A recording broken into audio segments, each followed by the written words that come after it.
Alright guys, we are back with another reaction in the Napoleon saga, you could say. Really looking forward to this one. Napoleon seizes power, the Brumaire coup. Yeah, this is probably when... I've liked them all so far. Like, the Egyptian one was really cool. But this is probably the one I'm looking most forward to. Just kind of a little aside here. I am a big fan of, like, political intrigue. I'm a big fan of seeing how, governments and movements came to power. Now, often, like, I've read about, like the ancient past in terms of like Roman history, stuff like that. A lot of times those were like poisonings, or they killed the person who was ahead of them so they could become leader. Then you have like political assassinations, of course. That's happened since probably the dawn of time. But yeah, so this is kind of the chapter relating to Napoleon's rise and how he became emperor, which, I mean, obviously spoilers, we already know he becomes emperor, so we know kind of the outline of the situation, but for me personally, I don't know how it got there. And this is, I would expect, it's a 31-minute video. We'll explain everything, and to me that's really exciting. And I know you guys have been kind of looking forward to this one too. Appreciate all the subs, all the comments, love it. I mean, it's been great. You guys have been awesome, frankly, so helpful, giving me all sorts of information that I wouldn't. I mean, I could have, I guess, looked it up, truly, but it's nice of you guys to just kind of fill me in, so that way when I don't have to do like a bunch of research on multiple topics, I can just kind of look at the comments, get a good sort of gist of what's going on, and then go on to the next one and have that information. So we're gonna look at the coup here. I'm super excited. Let's begin. Okay, so we need Bonaparte. Newspaper law. I don't even know. It looks like surveillance, but it's surveillant. Is that? I guess that's how it's pronounced. Yeah. Okay. Let's see.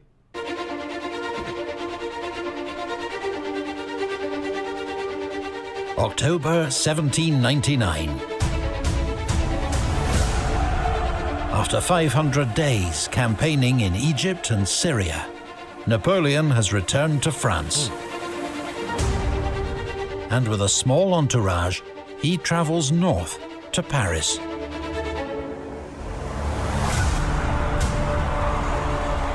Everywhere he goes, he is greeted by crowds, embraced by dignitaries, and feted as a conquering hero. Now, not to pause it so early, but was like everybody in France aware of Napoleon's station, like what he was and where he was at? They did say in the Egypt videos that it was difficult to get messages back to the directory, just due to the fact that the French didn't have a fleet. The British were all over the place in the Mediterranean. So was it just like a simple message that was sent to the directory and they like published it in a bunch of newspapers, or how does it, like, just the regular folk know of Napoleon? Or does he already have a name for himself before he went to Egypt? But such celebrations cannot hide that France is a country in crisis and despair. Banditry is so rife that Napoleon's own luggage is stolen en route. Wow. Prices are soaring. So too are taxes. Trade has been decimated by years of war and blockade. There is conscription, censorship, and corruption. Oh. Abroad, France once more faces a powerful coalition of enemies. And though General Massena's brilliant victory at Zurich has won respite, France is not safe yet.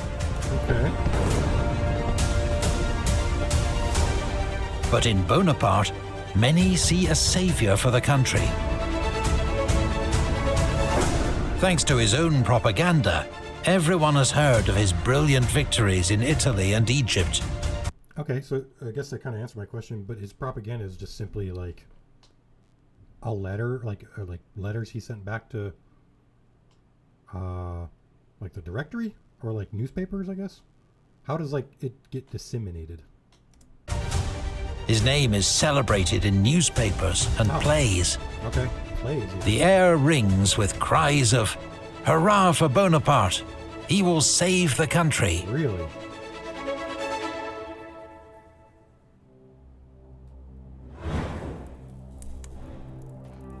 Not everyone is thrilled by the general's return. Yeah.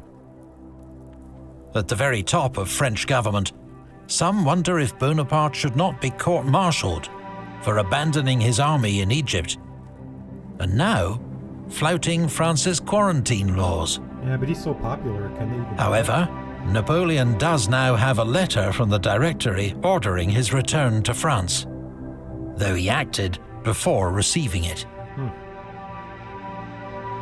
There's also concern that a move against such a hugely popular general could easily backfire. Yeah, that's what I was thinking. For his part, Napoleon regards the government with contempt, a sentiment he's happy to share in private. Over breakfast, he tells General Thibault, "These men are bringing France down to the level of their own blundering. They are degrading her." Well, what can generals expect from this government of lawyers? Yeah. To Napoleon, it's self-evident that he would do a better job, given all his glorious achievements in Italy and Egypt. Since 1795, France has been ruled by the Directory, a 5-man executive whose members hold power for 5 years. In 1799, its members are Paul Barras, Napoleon's first patron, infamously corrupt and dissolute, but a shrewd political operator. He has been a permanent member of the Directory since its formation. Emmanuel Joseph Sieyès, a former priest who wrote the revolution's most famous political pamphlet, now regarded as the leading political thinker in France. Okay. Then 3 staunch Republicans, appointed to the Directory just 4 months ago, under outside pressure. Louis Goyer, a veteran Jacobin and former minister in the National Convention. Jean-François Moulin, a Jacobin general who had commanded in the bloody war in the Vendée. Okay. And Pierre-Roger Ducos, a more moderate figure and ally of Sieyès. So how do these guys get to be part of the Directory? Are they elected? Or like who decides these 5 guys? It said the one guy was a permanent member, so really convenient for him, I suppose. It means he can sort of write laws forever. But yeah, like how none of this stuff, like it doesn't say on this screen, at least, like, oh, it says elected director by who? The people? Or like who gets to say? The other major element of government, the legislature, is comprised of the Council of 500, who draft laws, Bonaparte. and the Council of Elders, who approve them. So are these two like, is this the thing that elects the directors? These 2 bodies? Anybody can give me that sort of information in the comments. I'd appreciate that. It seems very lucky that one guy was a permanent member. Members of both councils dress in extravagant costumes, inspired by their great model, like to which they refer constantly, the ancient Republic of Rome. Yeah, looks very Roman. This government, the Directory in particular, is now widely regarded as corrupt, ineffective, and unfit to survive. Okay. And powerful men on the inside will play a leading role in its destruction. So this kind of reminds me of like the U.S. House of Representatives. Well, lower house, I suppose. Yeah. So like the Senate, basically. Or was this? Because I know back then, like sometimes it didn't. Was it England who has? They have the House of Lords, and they're like, they don't really have any power, in like today's like, world. It's like the Parliament is the laws are suggested by like the Commons, right? House of Commons, but like the House of Lords, do these have equal power? These two bodies.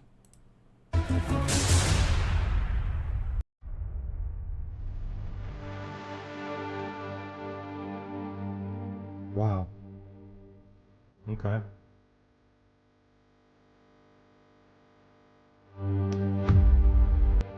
I'm excited. On his return to Paris, Napoleon takes up residence in the home of the Beauharnais family on Rue de la Victoire, which has been renamed in his own honor. Given the unsettled political climate, he faces an uncertain and potentially dangerous few months in the capital. One man he can count on as a valuable guide, his younger brother, Lucien. Okay. He serves in the Council of 500 as the deputy for Corsica and has recently been elected its president. As such, he will be a key player in the weeks ahead. I haven't heard too much about him. But first comes a stormy reunion with his wife, Josephine, Oh boy. which quickly gives way to a passionate rapprochement. Both have been guilty of infidelities, but Napoleon is clearly still in love, and his earlier talk of divorce is quietly forgotten. Well, the heart wants what it wants, I guess. Henceforth, Josephine will prove a faithful wife, and through her social connections, an important political ally.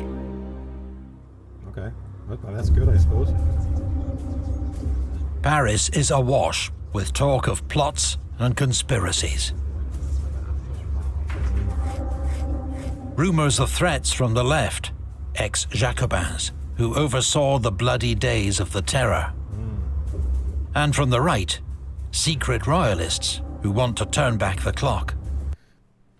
That's interesting. So were there factions in that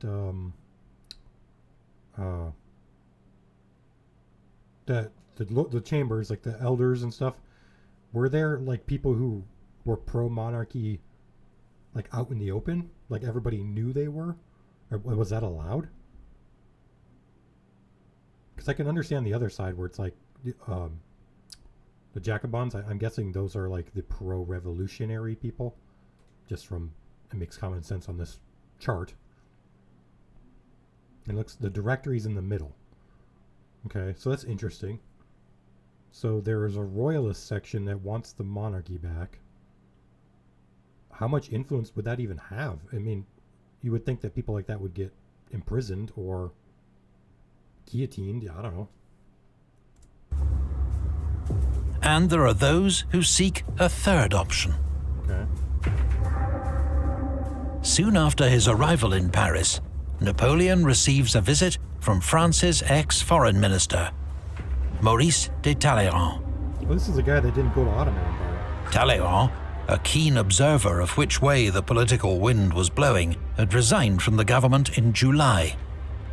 Having worked with Napoleon in planning the Egyptian expedition, he now proposes they collaborate on another plan to replace the government of France. Napoleon, disgusted by the current regime, immediately welcomes the idea. Talleyrand then reveals that a member of the Directory itself is working to bring down the regime. Sayas, the country's leading political thinker, has decided that the Directory must be cast aside and that France must have a new constitution, which he intends to write. Well, that's convenient. He plans to sweep away the chaotic, unruly legislature and its weak, ineffectual executive. To save the Republic, radical reforms are needed. Safeguards the revolution. Okay, there's a Senate. It looks smaller. A 3-man executive. And a legislature. Okay. So what? I mean, this kind of looks like what they already have, but with 2 less people in the executive. Or am I missing something? Really convenient that this guy wants to write a constitution too. I suppose he can slip anything in there he wants. But I don't. I guess. I mean, it looks kind of like what they already have, in a way, just with like 3 of these guys instead of 2. And an entirely new form of government. Oh boy. Now we're Sayes already has the support of another director, Roger Ducos, and the president of the Council of Elders, Louis-Nicolas Lemercier. He even has the support of the president of the Council of 500, Lucien Bonaparte. Wow. Minister of Police Joseph Fouché, who has eyes and ears across Paris, is also aware of their conspiracy, but has agreed not to intervene. I mean, the guy is literally everybody. Now, Sayes seeks a sword, as he puts it, a military figurehead to keep the army on side and be wielded at the decisive moment, and then sheathed afterwards. That doesn't sound like a smart plan. Because if you have a guy who has the army on his side, I mean, I suppose you're thinking that, you want somebody who's probably doesn't want power for themselves and who is loyal.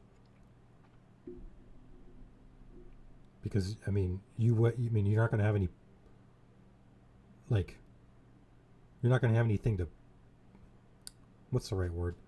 How are you going to enforce your will if you don't have the army on your side?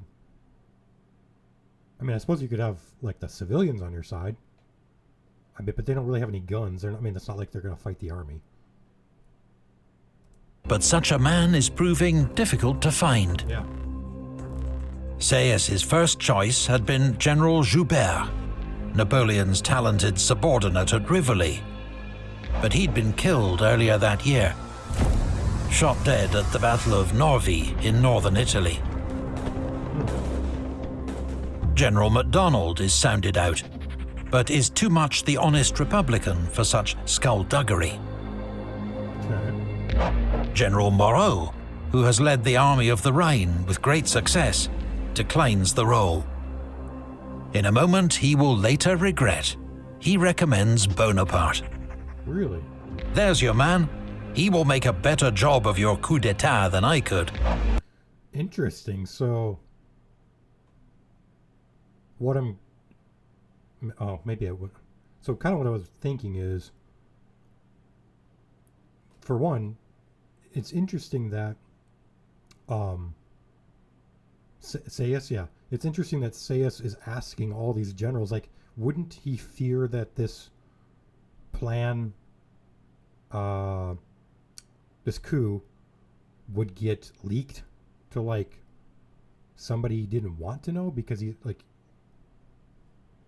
there seems to be a lot of people involved, which I suppose you want if they are all in positions of power, which, all of them were. But then the more people that know, the more likely your plan is to be, found out. But I guess it doesn't matter if you had somebody on your side who has the army, because who's gonna arrest you?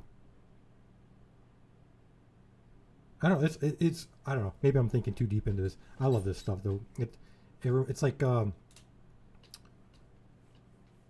Game of Thrones, kind of backroom dealing kind of stuff, and I love that. Sayes does not like Napoleon. His ambition is too obvious. Yeah. It is Talleyrand who persuades Sayes that they have found their sword. This Talleyrand guy, or Talleyrand? He seems kind of everywhere. I Did Napoleon know that he never went to Ottoman Empire like he said he was going to? Did you ever find that out? On the 23rd of October, Napoleon and Sieyès meet for the first time. They agree that the Republic is in grave peril, from enemies within and without, and that the Directory cannot meet the challenge. Within a week, they agree to launch a coup to overthrow the government of France.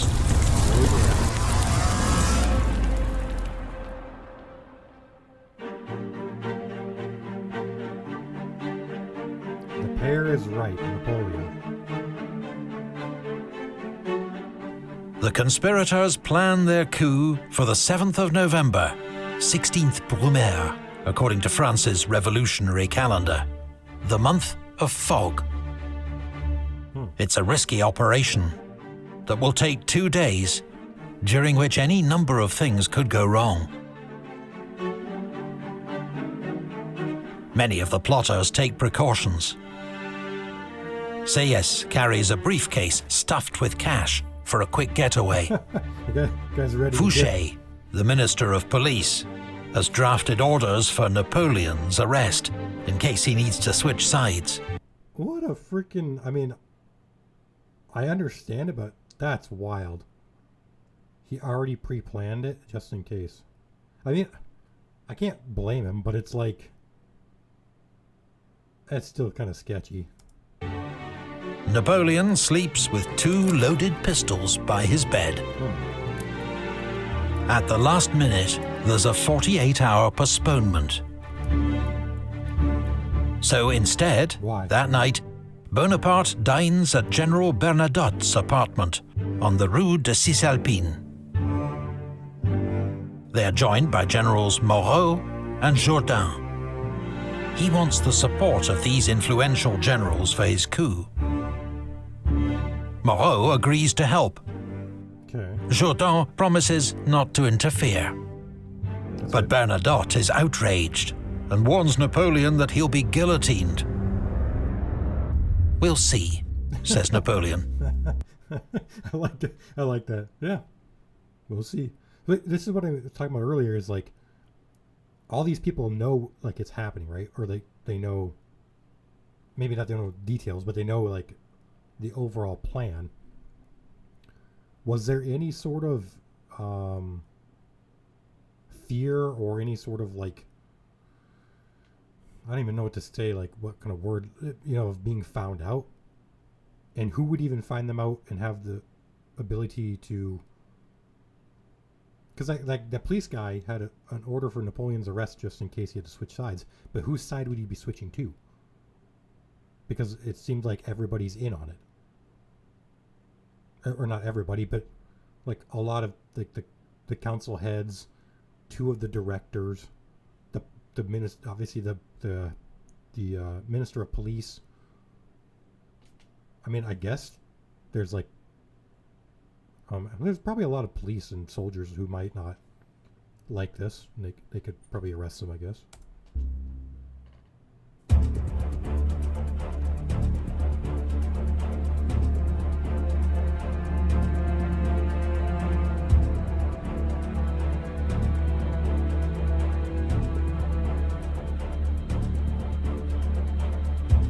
So today's the day for clearing out the rubbish dump. Conversation between soldiers overheard by police spy.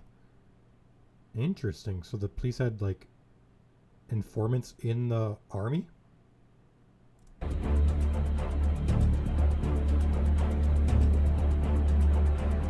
The 9th of November, Paris. In the crisp hours before dawn, Napoleon meets around 60 officers that he's invited to his house. He informs them that he's decided he must act to save the Republic and asks for their support. That's a lot of people to be in on it. They affirm their loyalty with oaths of allegiance. The most important man to convince is General Lefebvre, the no-nonsense military commander of Paris. Okay. But Napoleon knows his man. He presents Lefebvre with the sword he wore at the Battle of the Pyramids as a mark of his great esteem. And the general is won over. Let's go throw those bloody lawyers in the river, he growls. It's always the lawyers, man. Get rid of them. At 7 a.m., the Council of Elders meets in an unscheduled early session at the Tuileries Palace. Only Sieyès' allies have been invited, so without opposition, they quickly passed 2 measures. Okay, that's intriguing because if you're part of this council, so I guess, I mean, you'd think if you're part of this council, you kind of know, okay, this is weird. You know, the other councilors are gone. Who knows? Maybe you get like a message, hey, I saw a bunch of councilors going into the palace. Not sure what they're doing. You'd probably want to investigate and be like, oh, this is strange. But, I mean, I don't know if they would even know, I guess. I suppose. First, Napoleon is to be given immediate command of the Paris military district, using the pretext of a non-existent Jacobin plot. Second, tomorrow the legislature will move from its usual meeting place in the center of Paris to the Château de Saint-Cloud, 5 miles west outside the city. This, the plotters tell the council, is for their own safety. The Paris mob is famed for its unpredictable and violent political interventions. The move is, of course, to protect the conspirators themselves from such an event. At 10 a.m., Napoleon arrives at the Tuileries. He speaks to the Council of Elders, reassures them that the trusted generals Lefebvre and Berthier are by his side, and concludes, "We want a republic founded upon true liberty, on civil liberty, on national representation. We will have it. I swear it." Yeah.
Under the guillotine.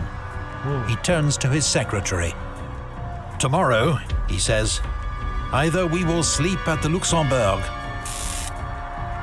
or we'll end up here."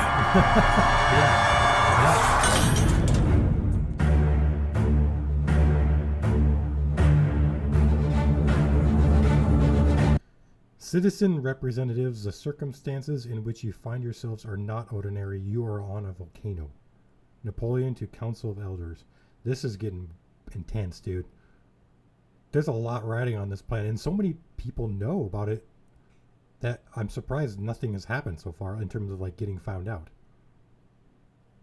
it's been pretty smooth. For as much as coups go, anyway.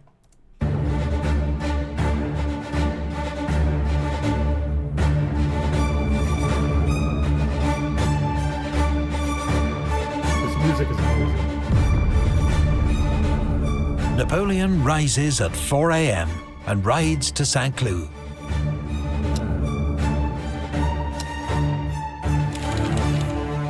There he meets Murat, newly promoted to General of Division, Nice.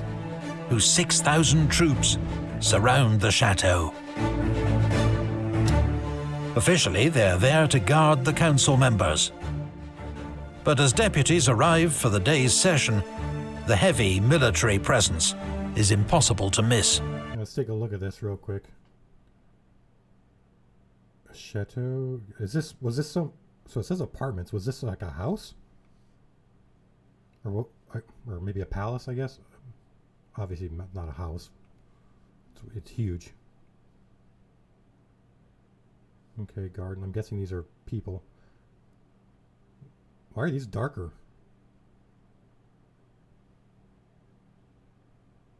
Huh.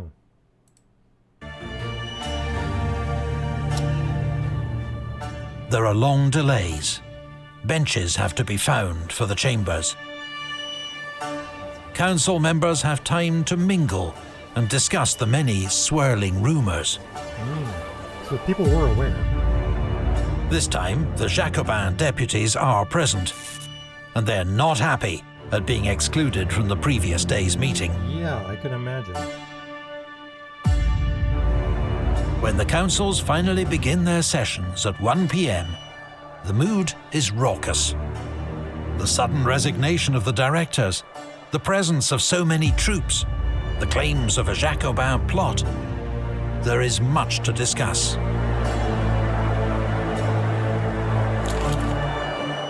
The plotters had hoped for a quick vote to establish a new provisional government. But the presidents of both councils struggle to take charge.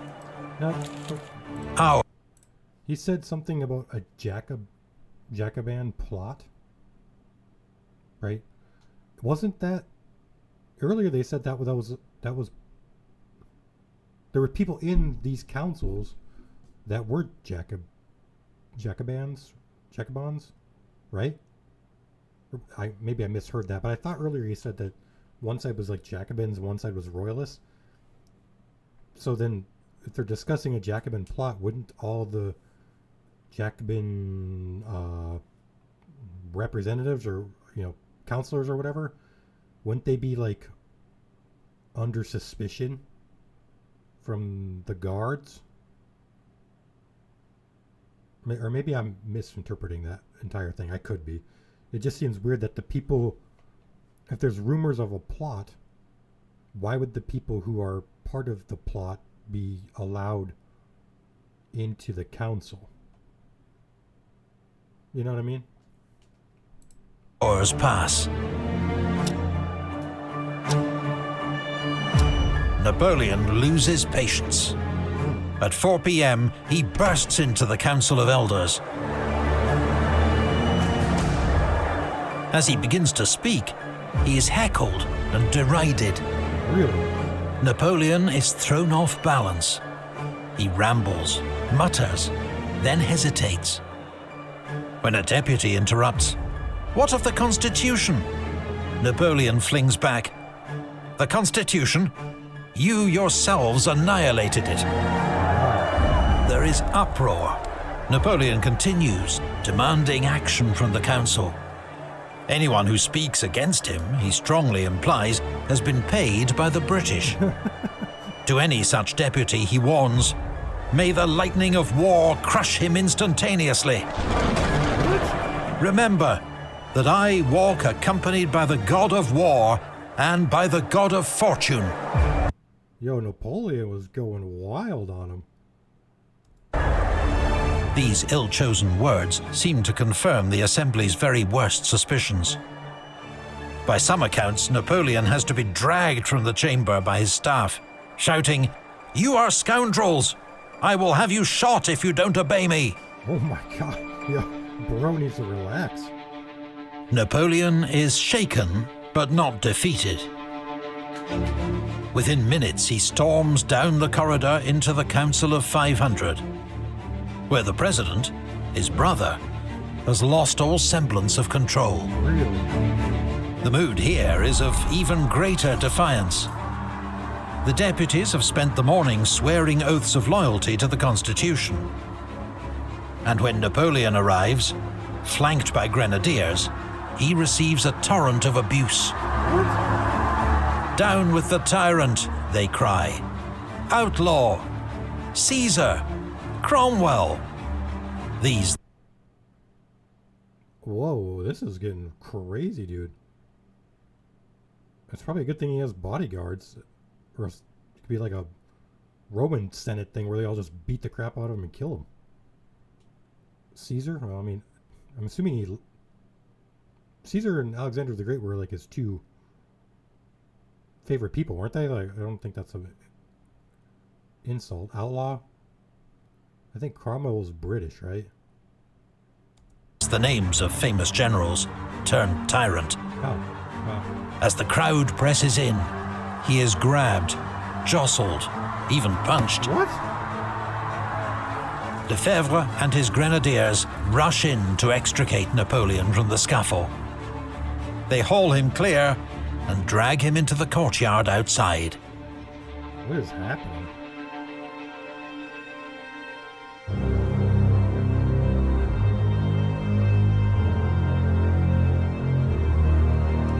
Since they've made you an outlaw, make them outlaws yourself, sayest to Napoleon. So they actually made Napoleon an outlaw? That's crazy. Like, was there no, like, rules of being in the... Can you just have a fist fight? Like, if you don't like somebody, you start beating the crap out of them? That's crazy to me.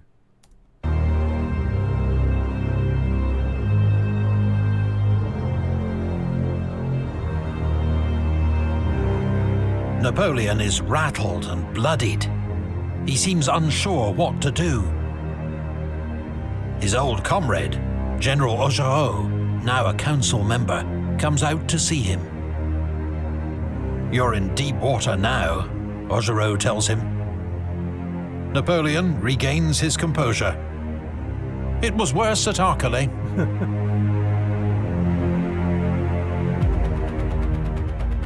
Nevertheless, the coup totters on the brink of disaster. If the council declares Napoleon an outlaw, it could mean a firing squad or a swift trip to the guillotine. Yeah, they haven't did it yet. But the riotous disorder has played into his hands. He is the military commander of Paris. When he hears Jacobin deputies are keeping his brother Lucien in the chamber against his will, grenadiers are sent to bring him out. Napoleon attempts to rally troops for a decisive intervention. News of his manhandling by the deputies outrages his old comrades. They are raring to go. But the Legislative Guard, the 400 troops charged with protecting the council, are not convinced. Okay, so Legislative Guard. So the legislature has their own sort of military unit or police or whatever. That's an interesting concept. Is that something that was common? I'm trying to think of like, well, I know like the U.S. legislature has like the sergeant at arms or something, but I don't think it's like an entire like battalion or something or regiment or whatever. So they were, wait, so they weren't part of the military? So who was the head of the Legislative Guard? Because that seems like somebody you'd want in on the plot, right?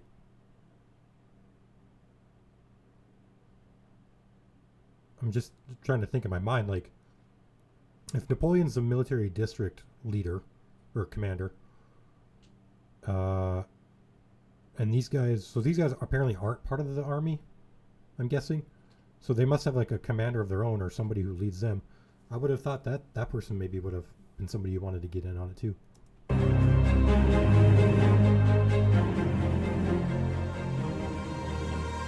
It is Lucien who seizes the moment. He mounts a horse and announces, "Citizens, soldiers, the great majority of the council is at this moment being terrorized by a handful of deputies armed with daggers. These brigands are doubtless in English pay. I declare to you that these madmen have made themselves outlaws by their assaults upon the liberty of this council." Wow. What a quote. Then he draws a sword and points it at Napoleon's chest. "I swear that I will stab my own brother to the heart if he ever makes an assault on the liberty of Frenchmen." Wow. The bro's coming in strong. The doubters are won over. A signal is given. Oh my God. With bayonets fixed, troops flood into the Council of 500, with General Murat at their head.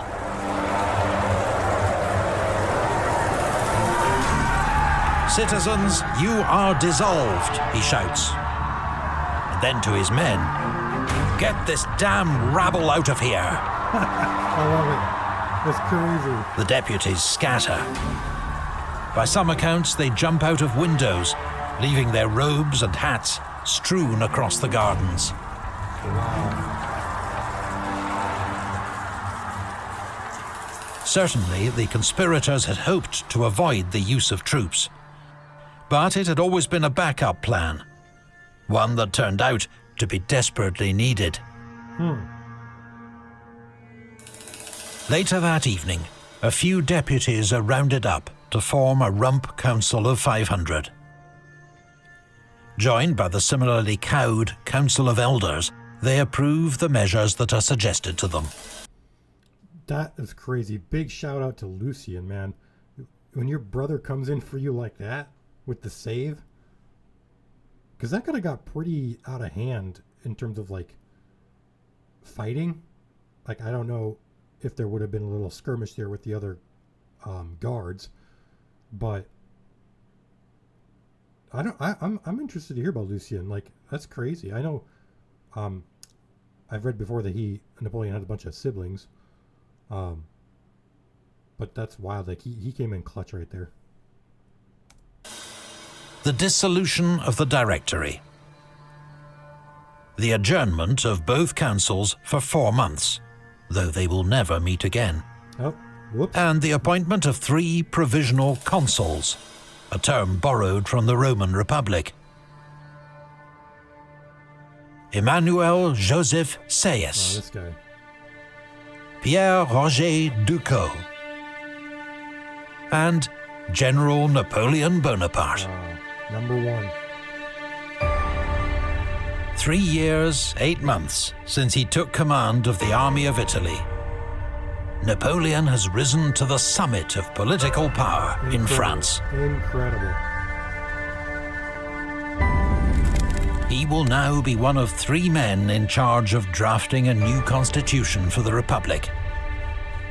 But through his brilliance, energy, and immense popularity, he will soon overshadow his 2 colleagues. Only one man will emerge to rule France. The first consul, Napoleon Bonaparte. Nice. And what better way to cement his hold on power than a new military campaign and a return to Italy. Oh, good.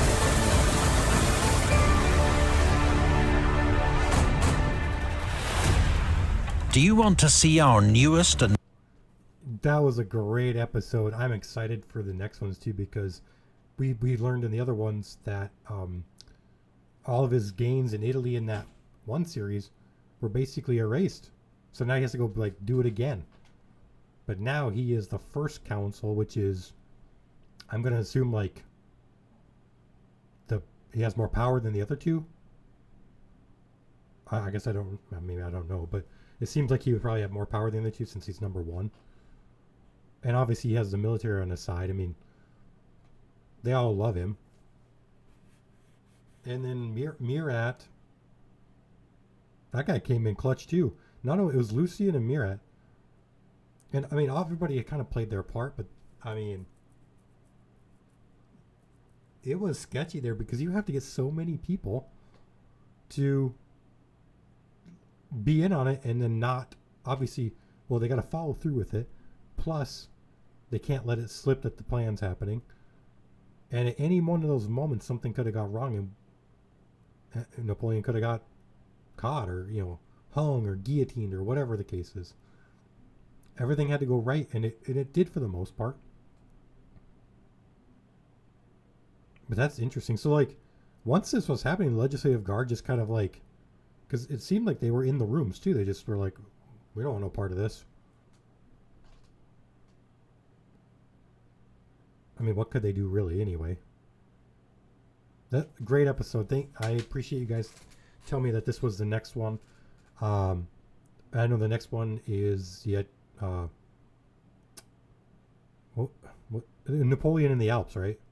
I think that was the next one, and I'll have that one up tomorrow. Great episode. Probably my favorite one of the series so far. I'll be honest with you. Of all the Napoleon ones, because I love politicking. Like, I love seeing the different sort of factions make their moves and be a part of something. So thank you guys for watching along with me. Any comments, I appreciate. All the subscribers and commenters, thank you guys so much. But also visit Epic History TV. Tell everybody you know to go to Epic History TV. If they can support them with Patreon, do it. Like, if you have the means to do it, it allows these guys to make some amazing content. Plus, I want to say this too. I love the narrative, but I also love the music. Like, the music is amazing in these freaking episodes, man. I love it. So, thank you guys for watching. I'll see you in the next one. I am excited to keep going. This was great. I love Napoleon's story so far. It's been awesome. See you guys in the next one. Peace. Bye.